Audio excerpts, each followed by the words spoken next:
ഓം ശാന്തി. എൻ്റെ സങ്കല്പങ്ങളെ ഞാൻ സ്വയം തന്നിലേക്ക് കേന്ദ്രീകരിക്കുന്നു. ഭ്രുകുടി മധ്യത്തിൽ ഒരു തിളങ്ങുന്ന നക്ഷത്രത്തെ കാണുന്നു. അത് ഞാനാണ്. ഞാൻ വിശേഷാത്മാവാണ്. സർവശക്തിവാൻ പരമാത്മാവിനെ യഥാർത്ഥ രൂപത്തിൽ അറിയുന്നതും തിരിച്ചറിയുന്നതുമായ വിശേഷത എന്നിലുണ്ട്. ബാബയുടേതായി മാറുന്നതിലൂടെ വിശാല ബുദ്ധി, ബാബയെ കാണുന്നതിലുള്ള ദിവ്യനേത്രം, ഇതെല്ലാമാണ് എൻ്റെ വിശേഷത. കേവലം തിരിച്ചറിയുന്നത് മാത്രമല്ല, ഞാൻ ഉയർന്നതിലും ഉയർന്ന ബാബയുടേതായിരിക്കുന്നു. ഞാൻ ബ്രാഹ്മണ ആത്മാ, ലോകത്തിലെ സർവാത്മാക്കളിലും വിശേഷമാണ്. എൻ്റെ ഗുണഗ്രഹണം ചെയ്യുന്ന വിശേഷതയിലൂടെ ഞാൻ സർവരുടെ ഗുണങ്ങളെ അറിയുന്നു. ഓരോ ബ്രാഹ്മണ ആത്മാക്കളിലും ഓരോ വിശേഷത നിറഞ്ഞിരിക്കുന്നു. ബ്രഹ്മബാബയുടെ വിശേഷതകൾ സദാ മുന്നിൽ വയ്ക്കുന്നു. സർവ ആത്മാക്കളുടെയും വിശേഷതകളെ കാണുന്നു. സ്വയം വിശേഷമായി മറ്റുള്ളവരെയും വിശേഷമാക്കുന്നു. സർവശ്രേഷ്ഠ ബാബയുടെയും സർവ ബ്രാഹ്മണരുടെയും വിശേഷതകളും അറിഞ്ഞ് സ്വയം തന്നിൽ ധാരണ ചെയ്ത് ഞാൻ ശ്രേഷ്ഠാത്മാവായിരിക്കുന്നു. ജ്ഞാനസാഗര ബാബ പറയുന്നു, സർവ ആത്മാക്കളിലും വെച്ച് ബ്രാഹ്മണ ആത്മാക്കൾ വിശേഷമാണ്. ആ വിശേഷതകളെ കാര്യത്തിൽ ഉപയോഗിക്കുന്നു. വിശേഷതയാകുന്ന ബീജത്തെ കാര്യത്തിൽ ഉപയോഗിക്കുമ്പോൾ വിശേഷതയുടെ വൃദ്ധിയുണ്ടാകുന്നു. എങ്കിലും ഫലമെടുക്കണമെങ്കിൽ ഞാൻ എന്ന പക്ഷി തിന്നുകളയരുത്. ഇതെൻ്റെ വിശേഷതയാണെന്ന് വിചാരിക്കുന്നതും മായയാണ്. അതിനാൽ സദാ മനസ്സിലാക്കുന്നു, എൻ്റെ സർവ വിശേഷതകളും ബാബയിൽ നിന്നും പ്രാപ്തി ചെയ്തതാണ്. ഞാൻ ബാബയുടെ നമ്പർ 1 ആജ്ഞാകാരിയായി ബാബയുടെ സർവ ശിക്ഷണങ്ങളും സ്മൃതിയിൽ വയ്ക്കുന്നു. സേവയുടെ ഫലം കിട്ടിയതിന് ശേഷം ഞാൻ ഇത് മനസ്സിലാക്കുന്നു, എൻ്റെ സർവ വിശേഷതകളും ബാബയിലൂടെ പ്രാപ്തി ചെയ്തതാണ്.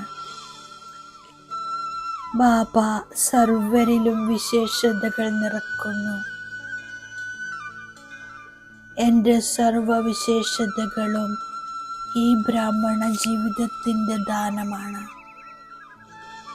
ബാബയുടെ ദാനമാണ്.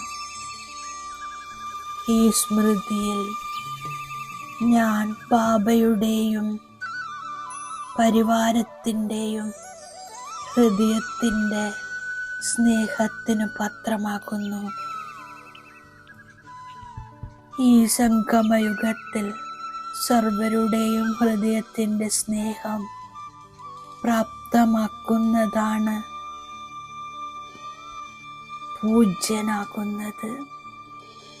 ഞാൻ പൂജ്യനാകുന്നതിനുള്ള സംസ്കാരം സംഗമയുഗത്തിൽ നിറക്കുന്നു. ഞാൻ ബ്രഹ്മബാബ് സമാനം സംഗമയുഗി പൂജ്യ ആത്മാവാണ്. നമ്പർ 1 വിശേഷാത്മാവാണ്. സംഗമയുഗി പൂജ്യാത്മാക്കളിൽ നിന്നും ദൃഷ്ടി ലഭിക്കുന്നതിലൂടെ സർവ ആത്മാക്കൾക്കും സന്തോഷത്തിൻ്റെയും ശാന്തിയുടെയും ഉണർവിൻ്റെയും ഉത്സാഹത്തിൻ്റെയും അനുഭവമുണ്ടാകുന്നു. ബ്രഹ്മബാബ സംഗമയുഗി നമ്പർ 1 പൂജ്യ ആത്മാ ഭാവിയിലെ നമ്പർ 1 പൂജ്യനാകുന്നതുപോലെ ഞാൻ ബ്രഹ്മ മുഖവംശാവലി പുണ്യാത്മാ ഭാവിയിലെ പൂജ്യനാകുന്നു. പരമാത്മ ശിവബാബയുടെ സാലിഗ്രാമത്തിൻ്റെ രൂപത്തിൽ പൂജ്യനാകുന്നു. ബ്രാഹ്മൺ സ്വദേവതാ രൂപത്തിലും ഗായനയോഗ്യനും പൂജ്യ സ്വരൂപവുമാകുന്നു. അനാദി ബാബ ബ്രാഹ്മണ ആത്മാക്കളെ ഡബിൾ പൂജ്യരാക്കി. നിരാകാര ബാബ പറയുന്നു, അനാദി ബാബയുടെ പൂജ ലിംഗത്തിൻ്റെ സ്വരൂപത്തിൽ നടക്കുന്നു. സാലിഗ്രാമത്തിൻ്റെ രൂപത്തിലും മന്ദിരങ്ങളിൽ ദേവതാ രൂപത്തിലും പൂജ നടക്കുന്നു. നിരാകാരേശു ബാബ കുട്ടികളെയും ഡബിൾ പൂജ്യരാക്കി. ഞാൻ വിശാല ബുദ്ധിയായി മാറി ഉന്നത വ്യക്തികളുടെ അഭിപ്രായങ്ങൾ സ്വീകരിച്ച് അനേകാത്മാക്കളുടെ മംഗളം ചെയ്യുന്നു. എന്നിൽ സ്മൃതി ഉണരുന്നു. ഞാൻ പൂജ്യ രാജാവായിരുന്നു, പിന്നീട് ദരിദ്രനായി മാറി. ബാബ വീണ്ടും എന്നെ രാജാവാക്കി മാറ്റിക്കൊണ്ടിരിക്കുന്നു. ബാബ ലോകത്തിൻ്റെ ഹിസ്റ്ററിയും ജോഗ്രഫിയും പഠിപ്പിക്കുന്നു. ഈ സ്മൃതിയിൽ ഞാൻ സദാ സന്തോഷത്തിലിരിക്കുന്നു. ഭക്തിയിൽ എല്ലാവരും ജീവൻ ബന്ധനത്തിലാണ്. ബാബ വന്ന് ബന്ധനമുക്തമാക്കുന്നു, സമ്പത്ത് നൽകുന്നു, അലച്ചിലിൽ നിന്നും മോചിപ്പിക്കുന്നു. ബാബയിൽ നിന്നും സഹജ രാജയോഗത്തിൻ്റെയും സഹജജ്ഞാനത്തിൻ്റെയും വഴി ലഭിച്ചു. ബാബ പറയുന്നു, പവിത്രതയുടെ കങ്കണം പൂർണ്ണമായും ബന്ധിപ്പിക്കണം. ഒരിക്കലും പതിതമായി മാറില്ലെന്ന് ബാബയോട് പ്രതിജ്ഞ ചെയ്യണം. ബാബയെ ഓർമ്മിച്ച് അരകൽപ്പത്തെ പാപം കത്തിയില്ലാതാകുന്നു. ഞാൻ തന്നെയാണ് പൂജ്യ രാജാവായിരുന്നത്. പിന്നീട് 84 ജന്മങ്ങളെടുത്തപ്പോൾ ദരിദ്രനായി മാറി. ഈ കാര്യങ്ങൾ ഞാനിടയ്ക്കിടെ ഓർമ്മിക്കുന്നു. പിന്നീട് ദുഃഖിയാണെന്ന് മനസ്സിലാക്കുകയില്ല. ഞാൻ ബാബയിൽ നിന്ന് എന്താണ് എടുത്തുകൊണ്ടിരിക്കുന്നത് എന്ന് ഹൃദയത്തിൽ സ്മരിച്ചു കൊണ്ടിരിക്കുന്നു. വളരെ വിശാല ബുദ്ധിയായി സേവ ചെയ്യുന്നു. ഞാൻ ആത്മാ പരിധിയില്ലാത്ത ബാബയിൽ നിന്നും പരിധിയില്ലാത്ത പഠിപ്പ് പഠിക്കുന്നു. ബാബയുടെ നിർദ്ദേശമാണ്. ബാബയിലൂടെ ലഭിച്ചിട്ടുള്ള ജ്ഞാനത്തെ സ്മരിച്ച് അപാര സന്തോഷത്തിലിരിക്കണം. വിശാല ബുദ്ധിയായി സന്തോഷത്തോടെ സേവ ചെയ്യണം. ബാബയിലൂടെ ഏത് സ്മൃതിയാണോ ലഭിച്ചത് അതിനെ വിസ്മരിക്കരുത്. പവിത്രമായിരിക്കുമെന്ന പ്രതിജ്ഞ ചെയ്തിട്ടുണ്ടെങ്കിൽ അത് പൂർണ്ണമായും നിറവേറ്റണം. ഞാൻ ബാബ തന്നിരിക്കുന്ന വരദാനത്തിൻ്റെ സ്വരൂപമാകുന്നു.